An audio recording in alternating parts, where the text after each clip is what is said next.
So I heard a conversation a few minutes ago, or I saw something on YouTube where a lady was venting about renting a room. And now that's becoming a big thing because it saves you a whole lot of money, and you can really stack paper while living with someone else. But it can be a little scary. You don't have a system in place. Now, Linza, the introvert landlord here, on her page, is tons of experience with renting for nurses, traveling professionals. But because of this renting room is, I can't say it's necessarily trending, but it's a big thing. We want to come on and talk about that a little bit. What's your thoughts about it? I think it's an interesting aspect of renting because when someone tells me about renting a room, I think about what is included in that room. So, for instance, if you have a nurse who's not going to be able to use your kitchen, then what are they going to cook on? Or are you making that available to them? So I think about the necessities. I think about the amenities that is needed to make a traveling professional feel complete comfort when they're renting from you. Yeah, so I'm like, okay, how are we going to work this out? How is that going to be beneficial to them? I know cost wise it can be very beneficial, but as far as the rest of it, like, how do you work that out? I think there's several different models you can take into consideration. So if you're renting rooms and if you're staying in the property, well, that's one thing. Well, it has to have some type of, you have to have some type of schedule. If you're going to be using bathrooms, sharing kitchens, if you allow people to come over, it has to be some type of system in place for you to really balance out those two, especially if you got more than one person inside this dwelling. And that's pretty common for people to stay in a property and rent other rooms. Now, there are other situations where, or another model where you're actually renting out the house, the whole house, entire house, but it's categorized by room. In my mind, that's categorized as a multifamily type situation. However, you're still sharing, The the kitchen. kitchen, the bathroom, and friends and that kind of stuff. So living space. Shared space. Shared living room. But the only thing that's private is your room. I mean, it's proven that the model works. I mean, that's basically like college. Yeah.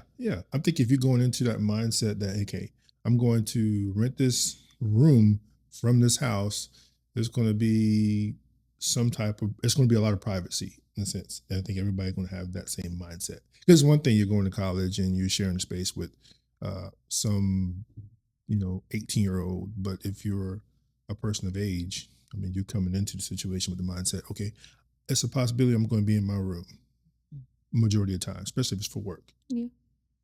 Are you open to that? Definitely. Just working out the logistics of it all. My whole thing is I want the person who's renting from us to feel completely comfortable and like they have what they need. So it's not just about getting, you know how they used to say butts in seats. Oh yeah. Yeah, it's not just about getting a body in a room so you can get money from it. Like how are we going to make it beneficial to them? And the reason I keep saying that is because of the video we watched. The young lady was renting a room, and originally she had asked could she use the laundry room, and the landlord told her yes. And then when she got there, yeah, the landlord was like, well, me and my husband talked and we decided you can't share our laundry room and you won't be able to use our kitchen. So basically they were just getting money from her. That kind of frustrates me because I'm like, all that should be made clear up front, and you should stick to whatever you made clear up front, like not change it when that person arrives. There's a lot of people who are coming from different states and things of that nature, and they just want a peaceful place, a comfortable place to lay their head so they can do their job, get their money, and then go back home. And so just turning on that hospitality mindset and thinking about how you would feel if you go to rent a room from somebody and all those things were said that you were going to have access to are now taken from you once you arrive is crazy. So that tells me, looking at that situation from the outside, if you're going to rent a room, you may have a better experience if someone if you're renting the house and the house is being rented per room versus the owner staying there. Mm. Because you walk into a situation, if the owner's there, there's going to be a lot of red tape versus, you're renting a house that has a room. Second, gender. So if you are female and you're staying in the house, well, it's a good chance you may want to just market to females, right? You're an introvert, well, just set the guidelines before they even come. Same thing for the male. I would think that if you're a female nurse or whatever, you don't want to stay with the random man. It's just agreed. Now, if it's two couple, if it's a couple of age, that's different, because I've had situations, some students that inquired about our services, said that, hey, we have this 5-bedroom house, we live downstairs, we have the whole first floor that's available. That's a little different, but we live in a society these days that you don't know who you're going to get, who you're coming up against, or random people. Now the screening process has to be on point. It has to. Screening process needs to be on point. So you find out someone else's background, eviction check, credit check. Well, the eviction check is a national eviction check, a credit check, and a background check. You want to know that those things are checked off and they're completed before you allow somebody to rent a room or a unit from you. Mm-hmm. It's for your safety. Mm-hmm. You just want to know who you're getting in your place. So that's very important. It was something else I was going to say, but yeah. I mean, the vetting is there to protect you and your asset. Yeah. So that it may be, if you don't, it may be easy for that person to make entry to your property, but it would take hell and high water for them to get out after 30 days. After 30 days, because it's a whole process. Melissa's been fortunate with her system in place because she deals with a lot of nurses, working healthcare professionals. Mm-hmm. Their number one priority is to rent the property so they can make money and get rest, rinse and repeat. So ideally, if that's something you want to consider as renting a room, it will work perfect in that situation, because that person really is not going to be in the property a lot. They're going to be at work, and then at night, or it may be a situation where you work at night and they work during the day. Mm-hmm. So it definitely can work for you. But, the healthcare, nurses, travel professionals is a really great market. I can't say that it's hard to get into, but you want to make sure you take out the guesswork and know what you're doing before you get into it. Because if you're buying an asset with that in mind, it could take several months for you to get it off the ground versus, getting some type of, coaching, mentorship, or course to help you take out the guesswork. What I was going to say to your other point was that a lot of questions can be answered up front, should be answered up front. And a lot more detail to those questions should be answered in the lease. Mm. So if it's in the lease, which is a legal document, once you sign it, it answers a lot of questions. And if things change once you arrive, you can refer back to that lease if they wrote it in the lease. Now we're pivoting from the renting the rooms to nurses, healthcare professionals, somebody's looking to get in this business. What's the first thing that someone is looking to get in this business, what they need to consider?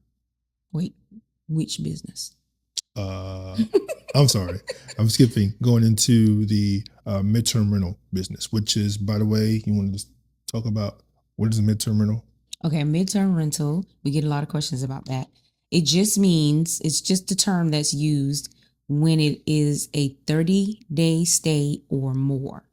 I would say 30 days up to 11 months. That's considered midterm rental. Once it becomes over a year, that's really considered a long-term renter or a long-term tenant, but it still can be midterm rental if you know that their lease or their contract with the hospital or wherever they're working is going to end soon, because they won't be staying at your property forever. So yeah, that's a midterm tenant. Short term is anything less than 30 days. Now, we've done the Airbnb. We're currently doing traditional tenants. Midterm rental is the best for us. Yeah. Especially if you're I'm not just an introvert, but you just want to do all the hustle and bustle because Airbnb, it's a lot of turnover. You It's can a make a lot of beast. money, but sometimes, people don't want all of that fast pace, especially if you got multiple properties. Yeah. You want the peace. And I think it's a lot of association with peace when you're dealing with midterm rentals because once you've done the work to vet a tenant, it's just everything else is just automation. They're there, they're paying, they're reminding you to send the requests. In some cases, like yesterday or this weekend, we discovered that the tenant took the time to clean the place. Cleaned. I Like- mean, like clean, Mhm. like not just sweep up, leave stuff to the side type deal. No, she cleaned. Right. Like you can smell the cleaning product and everything. Yeah. And I did some research today, as part of our course too, that we're going to implement that. I mean, the wages that nurses, and I'm not mad at it, it's just going to be a win-win for if you want to get into this business of being a landlord and searching for someone that has the stipend and the budget for the houses. I mean, all depends on location in the region that they're in. From out in the east here where we're at, $22,000 a week to out west can be $34,000 to $4,000 a week. That's what they're making. So if you have a unit that's small, or maybe a unit that's big with multiple rooms, or a room, I mean, they can easily afford something that's $1,800, $2,000. Yeah. Would you agree? Yeah. I think the travel nurses arena, if you will, is underrated because people don't realize that they have a housing stipend, and you're not trying to beat them over the head with rent costs, but it is included in their contracts. So they're coming with a goal in mind, and it can be beneficial to you as a landlord to cater to them specifically. Mm-hmm. Yeah. So, yeah. One of our other stories was a lady came down from a different state, North Carolina, to South Carolina to rent a property, and she was communicating with the landlord or the property owner, and once she arrived here in Columbia, they stopped communicating with her, and she had no place to stay. So she ended up staying at a hotel for a week, and then starting her search over for another property. She didn't want to pay for the hotel the entire time she had a contract because that was going to end up being really expensive. And so she reached back out to us because I had reached out to her in her initial search, and she had chosen the other landlord. And then she came back around to us and told us the whole story. Mm-hmm.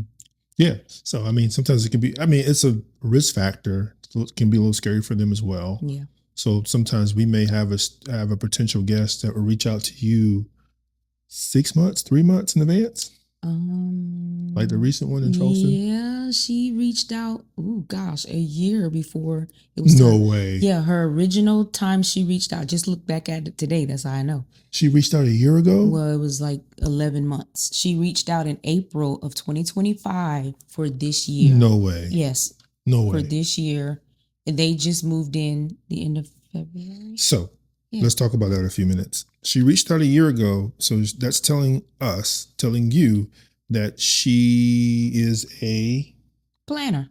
So everybody's not last minute. Correct. And she was sending us random messages about, do this property, because it's close to the beach. Does it have lawn chairs? Does it have an iron? And she was trying to make sure it's still available. She said a vacuum cleaner. It was random. And Linda's system and what she does, once she gets the legal contract in place, she doesn't charge for anything up front. Yeah, no, we don't charge anything up front because we want them to feel safe and like it's not fraud and like it's not a scam, and we're not trying to get over on anybody. Now that's a risk we take, but I think the biggest risk that poses for us is just the fact that we won't get them as a guest. Like we took the time to block that time slot off for them as a guest. Mm-hmm. And if they don't come and stay, that's all we lost. So we put the property back out available to be able to be rented. Of course, that part of it doesn't sound good, but No, in the big we scheme may of revamp things, that because, maybe the closer or maybe midway through this particular duration of it being occupied by that person, because we already had somebody in there, we may go ahead and revisit that and kind of get some type of deposit. But, a lot of times we're not asking for upfront 1 month's rent because there's a deep, okay, see deep, but a vetting process that you have in place. But yeah, and she just moved in a couple of weeks ago, and when she moved in, she sent the money request. Now the previous tenant, I think we were busy. Sometimes we send reminders. We forgot to send a reminder, and the tenant said send her a request. Now, if that's a tenant that gives you a headache that doesn't pay, well, you'll be chasing them for rent. So that goes to show you that the process you use to make sure you get the right candidate in the unit works. Well, not just the process, but they're actually good people, and they just don't want problems. They just, I'm telling you, peace is. Because look at this. If she's coming here to make money and she doesn't have a place, or she waits to the last minute, it's going to cost her more money. Yeah. To rent a place, and now she's not making that much. And if she doesn't show, she's going to have a bad track record with recruiters and that kind of stuff. So, I mean, it's a snowball effect if it's not done right. So it's a win-win. We're helping them out. We're giving them peace of mind, safe place, and a comfortable place to stay. So, other thing we'll talk about is just location. Yeah. In our case, our location for our units are near hospitals, and they're near several hospitals. And many of those hospitals do cater to travel nurses. There are a few that are large hospitals that don't do it as regularly. But the ones that we are the closest to, they do it often. So it's beneficial. Yeah, you want to make sure that your place does accommodate traveling nurses. We had one property we purchased for the sole purpose, to be on Airbnb and to be as a midterm rental. But when we made the transition from midterm rentals, this property was in the wrong location, or it just took a while. So sometimes it's a waiting game. And it was literally walking distance, but because it wasn't a lot of turnover with that particular hospital, we didn't get a whole lot of inquiries for it. Oh, I was like, what are you talking about? Okay, the VA hospital. Wormwood. Yeah. So we bought a condo. Right, you could walk out the door of the condo and be inside the VA hospital within 4 minutes. And it got nothing.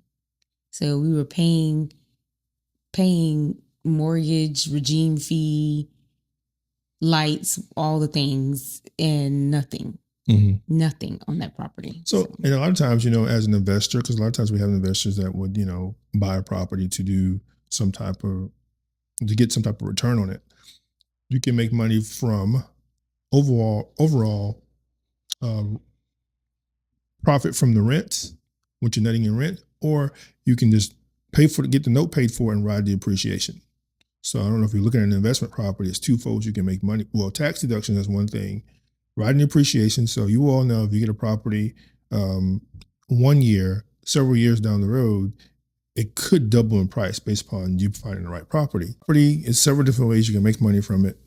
Save money, tax deductions, of course. Riding appreciation, meaning, you buy a property in the right location, several years down the line, it's going to appreciate. You can pull money out, refinance it. If the interest rates are low, you get a lower payment, and then you make a bigger spread from what you're charging in rent. In this day and time, all depending upon your location, you can make $2,000-$3,000 per house. If your note is less than $2,000, you can do the math there. So you're making money, saving money as far as tax deductions, riding the appreciation as the house get larger or time goes on, houses worth more, and then of course you get your spread in rents. So it's several different ways you can make money with a house. And like we said in the beginning of our conversation, now you can almost look at a single family house as a multifamily if you're renting out rooms. that's a different model, and that's becoming very popular. So if you design your house to accommodate, more people with these rooms, it's a whole nother ball game, And think about that. We might need to do one of those. We have one, yeah. So yeah, real estate. I mean, if your entry's right, you won't have to exit early, and it can pay for stuff. Or if your entry is right and you need to exit early, you can get out of it. Yeah. You can triple, triple your income. Yeah. But no, midterm rentals is an excellent model for someone that's an introvert. Hence the name of this channel. I just wanted to kind of come on and talk about it with Linza. How you feel about the whole process as an introvert landlord? I know it can be work initially because some people think it's automatic, but what you think about it? Which part of it are you talking about? As a whole? Social media or? No, as a whole, the midterm rentals. Oh, I mean, overall, I think it's very rewarding. I think, I'm losing my train of thought. I'm not sure. You're not sure? Yeah. I guess compared to the two models of traditional tenants and having short term, I'm asking you, how'd you feel about it? That part, yeah. Okay, so Airbnb, VRBO, that is a beast. I say it's a beast. I haven't heard a lot of other folks say that. I don't know if it's because they're not as hands-on as I am and was to the properties at the time. And so even after housekeeping left, like I would still go in and do things myself after every single guest. The only time I wasn't able to do that is if we were out of town. And so it was a work there. And many times I caught things that housekeeping missed that would have potentially gotten us less than 5 stars, possibly a complaint of some sort. Yeah. So Airbnb was, for me, it was a beast because we had one property that was an Airbnb, and then we had midterm rental properties, and we had long-term tenants. So we had a lot going on, and we had a bunch of rehabs. Mm-hmm. Overall, it made the entire process a lot of work. When we scaled back from Airbnb and then became more focused on the midterm rentals, it became a lot less stressful. There wasn't as big of a turnover. So it's more of a 30-day or 60-day or 90-day turnover, which makes a lot of replacement items less likely to need to be replaced, if that makes sense. So it took a lot of the work and the stress out of it by becoming more focused on midterm rentals. And so I love this part of the process. I think there's different models for different types of investors in a sense. So a lot of times with Airbnb, they may outsource Airbnb to a company because of the turnover and that kind of stuff. But whereas the midterm rentals is something really, unless you just don't want to you want to be hands off, a lot of times the property owner or the investor may do it themselves because it's a little easier to manage. Now, I would say the marketing takes some work. And you have to kind of overlap things where somebody's in there. You got to go market while they're in there, so it's not any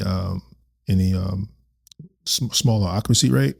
So that's one thing you have to consider. But overall, Airbnb, some like us, how we feel about it in certain type of neighborhoods. You're concerned about what type of guests you're going to get. I saw a post today or somewhere. One of the colleagues in the area did a claim for one of the Airbnb guests, and it was very easy to win this claim because he posted the video he shot in the Airbnb.